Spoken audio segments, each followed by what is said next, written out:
Hey everyone, Mario again, coming at you with another literature review, and this is going to be the last of the Lovecraft related literature reviews for a while.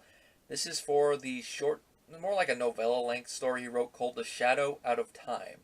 Now, it's been a couple weeks since I finished reading this one, I think almost a month now, and I do not know why I didn't sit down and review it before. I guess didn't have enough time and trying to fiddle with the camera stuff, but now I got this new setup, perfect time to do this.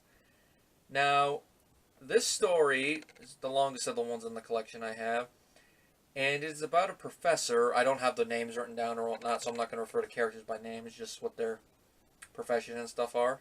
He is a professor of economics at Miskatonic University. One day, while he's in the middle of a lecture, he blacks out, and he doesn't remember anything for a couple of years. When he comes to again, he finds out that his personality from that moment completely different. It ruined his marriage. His wife divorced him, took the kids with her, and he basically is trying to figure out what happened during those couple years. And as the story unfolds, he finds out that an alien presence had invaded his body, took control, and was basically doing research into weird things. And he's through the next couple of years, he's backtracking through all of it, trying to figure it out. His middle son hasn't disowned him like his daughter, his older son, and his wife has, so he takes that son with him, and once he grows up and becomes a teacher in his own right, he keeps helping his father, and they even become acquainted with psychology.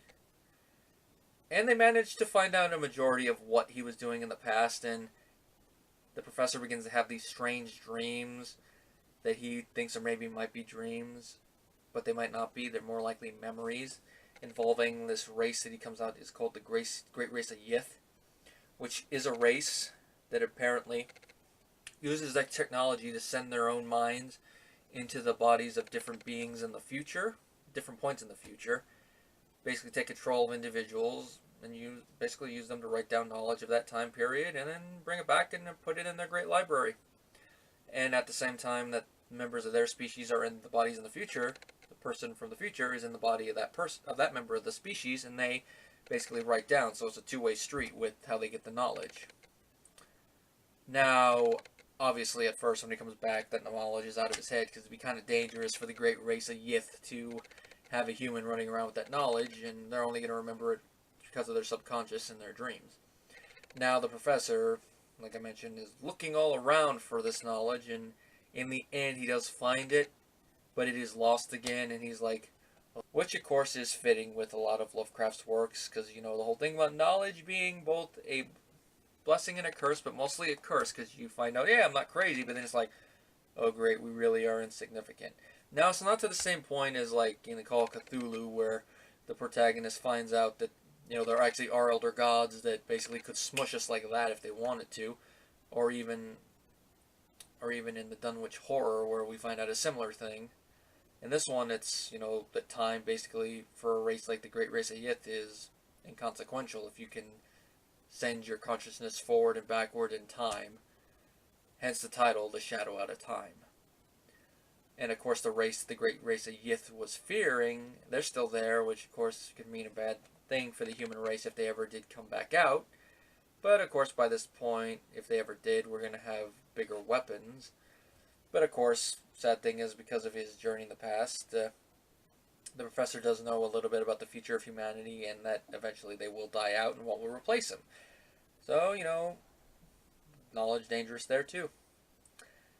Now, it is written, if you've read Lovecraft stuff, you know what to expect from his prose. He uses a lot of fancy words that could be considered adjective heavy.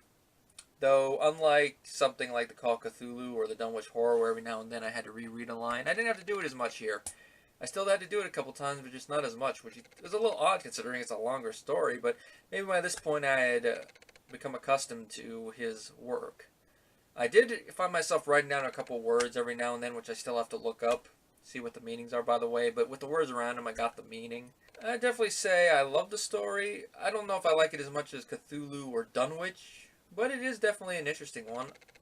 I don't know if they made a movie out of it yet, but it would be interesting to make a movie out of. I mean, if you did like a anthology film of Lovecraft's work, this could be the main event feature, like you do one based on one of his shorter works. But I'd say it's long enough that you could carry a whole movie, like a 90-minute movie. you'd probably have to do it like how the story does it, with him trying to figure out what happened afterwards. Like do it like a Dead Zone thing where he collapses, doesn't know anything, and he finds out about it after the fact. And then unlike that, he's going through everything trying to figure it out, and then the ending, you'd have him be in the desert like thinking all that, thinking something's going on. But this is just me freestyling what you could do with the movie. I'd probably have to write a whole treatment to figure it out after I reread the story again. The protagonist's interaction with all the characters that he doesn't mention is very believable given his situation. Yeah, I do kind of feel for him because the great risk he did ruin his marriage and all that.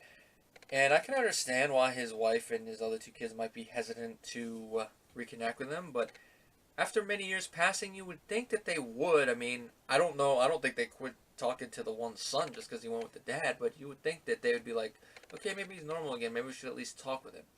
His ex-wife, I can understand why she wouldn't, but the two other kids should. But then again, they're probably like, Dad's gone out the deep end. We don't want to talk with him anymore, which is kind of sad for him. And of course, him finding out the knowledge is like, happens. And he does mention that he's writing this all out so his son and others can read, and they be the judge of whether they think he's gone crazy or not.